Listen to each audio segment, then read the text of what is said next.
जय गुरु जी। जय गुरु जी संगत जी।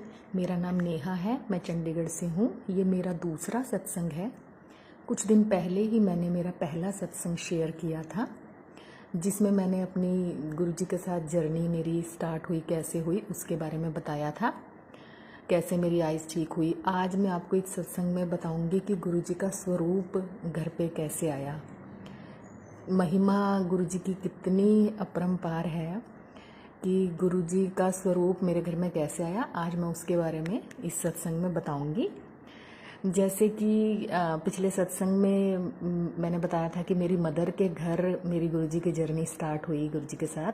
और जब मैं ससुराल आ गई 15 दिन बाद, तो मेरे पास गुरु जी का स्वरूप नहीं था संगत जी, और मैं चाहती थी कि मेरे घर गुरु जी का स्वरूप आए।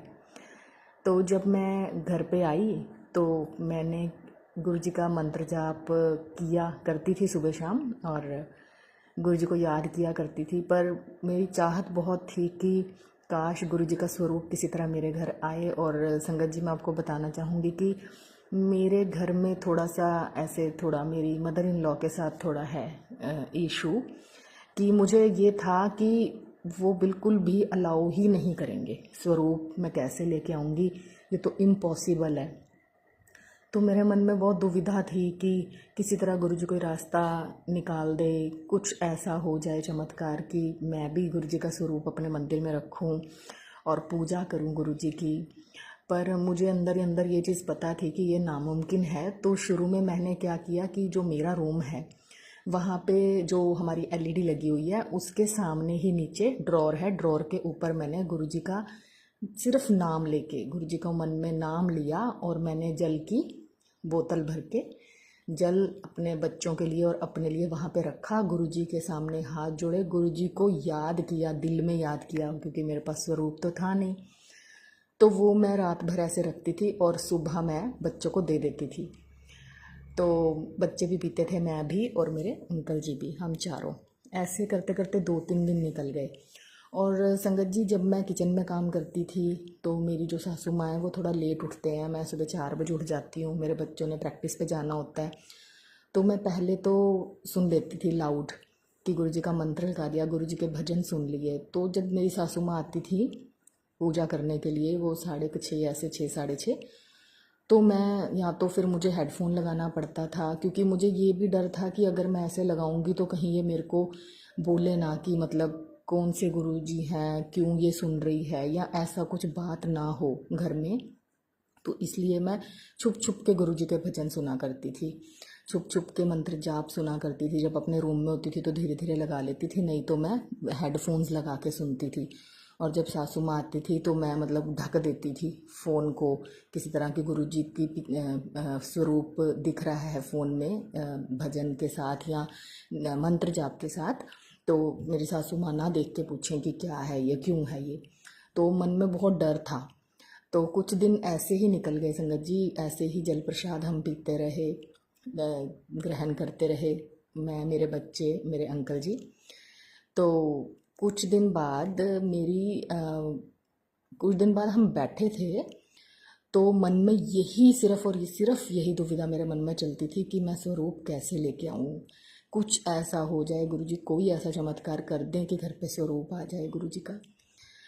पर ये नामुमकिन था संगत जी, उस समय तो ये नामुमकिन था बिल्कुल ही। तो उस बीच में मेरी जो छोटी सिस्टर है तृप्ति आंटी, उनका मुझे कॉल आया। उन्होंने बोला कि मैं बड़े मंदिर आई हुई हूँ, दिल्ली आई हुई हूँ, और मैं बड़े मंदिर माथा टेकने जा रही हूँ, तो अगर मुझे वहाँ से स्वरूप मिला तो मैं आपके लिए स्वरूप लेके आऊँगी।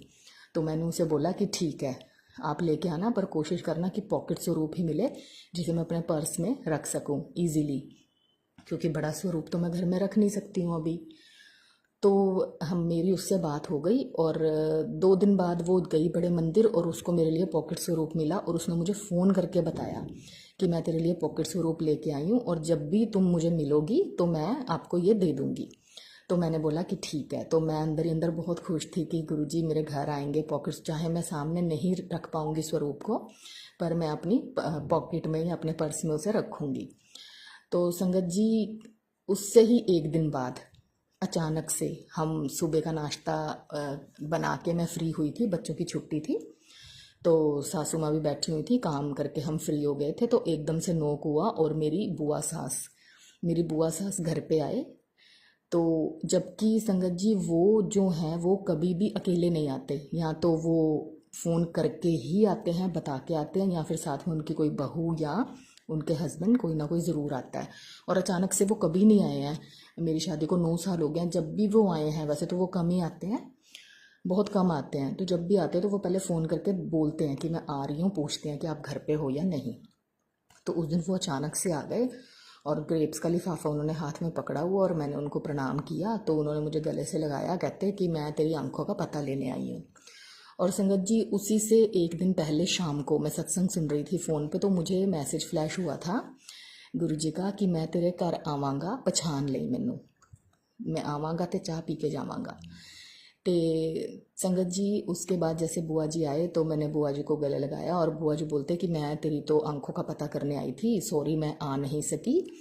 तो मैंने सोचा कि आज टाइम है, चलो, ऐसे आना कैंसिल हो रहा था, कभी बन रहा था, तो मैंने अपनी बहुओं को बोला तुमने जाना है तो जाओ, नहीं तो कोई बात नहीं, मैंने तो जाना है, और मैं आ गई। और बुआ जी अकेले ही आ गए थे।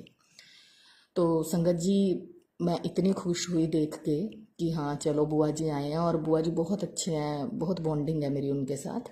तो वो आए, बैठे बैठे तो मैं खाना बना रही थी, बच्चों को नाश्ता करवाना था।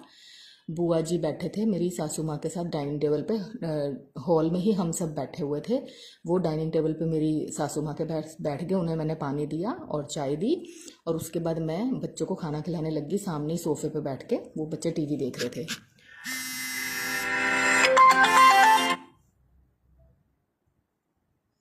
तो संगत जी उसके बाद क्या हुआ कि मेरी जैसे ही मैं बच्चों को खाना खिलाने लगी, खाना खिलाया, अभी एक दो बाइट ही मैंने खिलाई थी खाने की, उसी वक्त मेरे कानों में आवाज़ आई डुगरी, डुगरी मंदिर। तो संगत जी मैं तो हैरान हो गई इतनी ज़्यादा कि डुगरी मंदिर की बात बुआ जी कर रहे हैं, कैसे कर रहे हैं। तो मैंने बीच में ही खाना छोड़ा, मैंने कहा बच्चे आप खुद खाओ, मैं जाके चेयर पे बैठ गई डाइनिंग टेबल की ही। तो वो कहने लगे कि मेरी सासू माँ को कि भाभी कि ऐसे ऐसे डुगरी मंदिर है, हम वहाँ पे माथा टेकने जाते हैं। संगत जी आप यकीन नहीं करोगे, मेरी खुशी का कोई ठिकाना नहीं रहा। मैं इतनी खुश हुई कि ये बात हुई है, और मैंने बीच में ही अपनी बात चला दी कि हाँ जी बुआ जी मुझे भी पता है डुगरी वाले गुरु जी।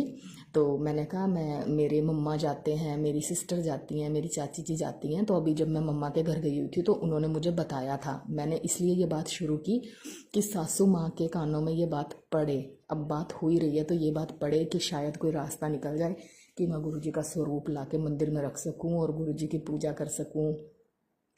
तो जैसे जैसे बात हुई तो बुआ जी कहते अच्छा, और जबकि बुआ जी काफ़ी टाइम से वहाँ पे जा रहे हैं और मेरे को मिले भी हैं बीच में, लेकिन बुआ जी ने कभी इस बात का जिक्र मेरे से नहीं किया। बुआ जी की बहुएं भी जाती हैं, और बुआ जी डुगरी उस टाइम पे 2 बारी जा भी आए थे, और उससे कुछ दिन पहले बुआ जी का फ़ोन आया था कि मेरा आना पॉसिबल नहीं है, इसीलिए मैं फ़ोन पे ही तेरा हाल चाल पूछ रही हूँ, क्योंकि हमारे घर में शादी है और मैं बहुत ज़्यादा बिजी हूँ। तो मैंने बुआ जी को फ़ोन पे ही बोला था कि कोई बात नहीं बुआ जी, जब भी हम बाद में मिलेंगे मिल लेंगे, अभी आप अपनी शादी अटेंड करो। और अचानक से बुआ जी का आना और आके डुगरी की ही बात छेड़ना, ये और कुछ नहीं संगत जी, ये सिर्फ और सिर्फ गुरु जी ही आए थे घर में, ये रास्ता खोलने, मेरी जो मन में चल रही थी चीज़ें उनको, उनका समाधान निकालने। उन्हें ये था कि मेरी बच्ची कितनी परेशान है, क्या कुछ सोच रही है मन में कि मेरे को घर पे उसने कैसे लेके आना है। और संगत जी बुआ जी आए, गुरु जी के रूप में आए, और डुगरी की जब बातें ऐसे हुई तो मेरी सासू माँ भी इतनी शांत, जो कि मैंने कभी नहीं सोचा था। मेरे को पता था कि वो भड़केंगे जब ये बात होगी, या ऐसा कुछ होगा ज़रूर घर में, मुझे बहुत मुश्किलें आएंगी गुरु जी का स्वरूप घर में रखने के लिए सामने सबके। तो संगत जी आप यकीन नहीं मानेंगे, उसी 5 मिनट के अंदर अंदर सारी मैंने अपनी बात बताई, सारी बुआ जी ने अपनी बात बताई, और सासू माँ आराम से बैठ के सुन रहे हैं, और अच्छा अच्छा अच्छा अच्छा करते करते मैंने बातों बातों में ये बात भी बोल दी। मैंने कहा मेरी सिस्टर गई हुई है बड़े मंदिर, वो स्वरूप लाएगी, और सत्संग भी होता है तो स्वरूप आएगा तो मैं मंदिर में रखूँगी। और ऐसे करते करते मैंने अपनी बात एक बारी बोल दी, जिस जिस बात के लिए मैं इतने दिन से परेशान थी। और आप संगत जी यकीन नहीं करोगे कि मेरी सासू माँ कुछ नहीं बोले, बिल्कुल शांत रहे, वो बिल्कुल शांत। हेलो,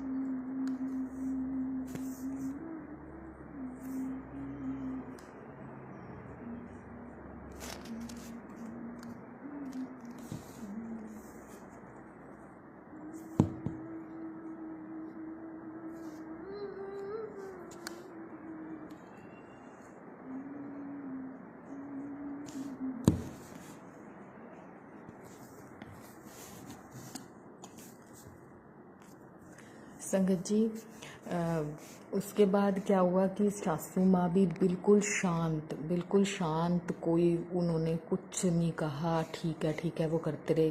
कहते हाँ मैंने भी सुना तो है पर मुझे नहीं इतना पता। तो ऐसे करके संगत जी वो बुआ जी आए और ऐसा रास्ता मेरे लिए खोल के चले गए कि ना मुझे कोई कुछ नहीं सोचना पड़ा।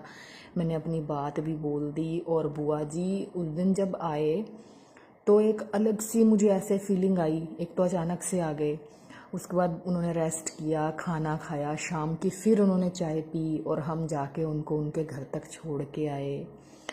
तो संगत जी मैं ये बताना चाहूँगी कि गुरुजी इतने प्यारे हैं, इतने अच्छे हैं गुरुपा, कि उन्हें अपनी एक एक संगत, एक एक बच्ची का पता है कि इसके मन में क्या चल रहा है, क्या दुविधा है और मैंने कैसे उसको सॉल्व करना है।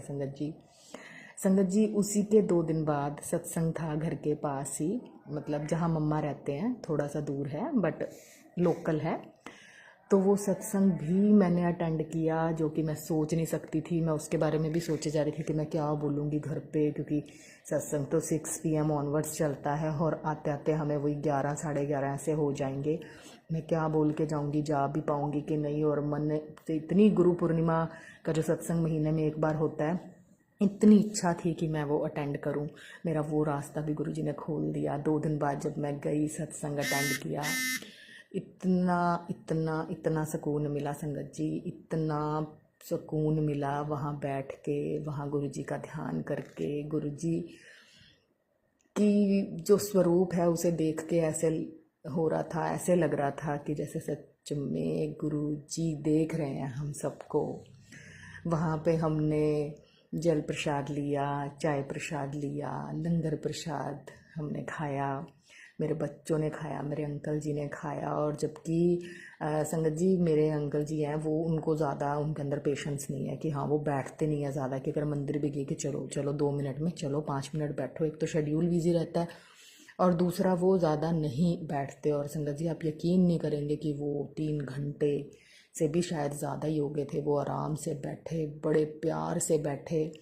इतना अच्छा वो दिन था जब गुरुजी के साथ ऐसे शुरुआत हुई। मैंने उनका पहला सत्संग अटेंड किया संगत जी, और वहीं से मुझे स्वरूप मिला, जो हम घर लेके आए और फूलों से स्वागत करते हुए उसे उन स्वरूप को, उस स्वरूप को, गुरुजी के स्वरूप को मंदिर में रखा।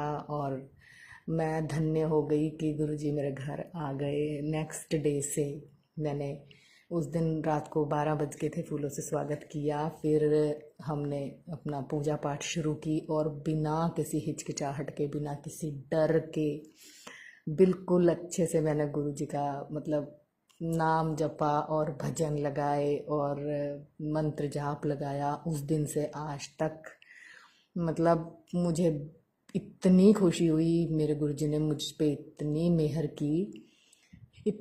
की। अब मुझे कोई डर नहीं है कि हाँ मैं धीरे सुनूं या कुछ है। मैं सुबह सुबह गुरुजी का मंत्र जाप, शाम को भजन सब सुनती हूँ, सिमरन करती हूँ। मेरे बच्चे गुरुजी का नाम लेते हैं, मेरे अंकल जी रोटी टीका करके चंदन तिलक मेरे बच्चे करते हैं गुरुजी के, फिर अपने लगाते हैं।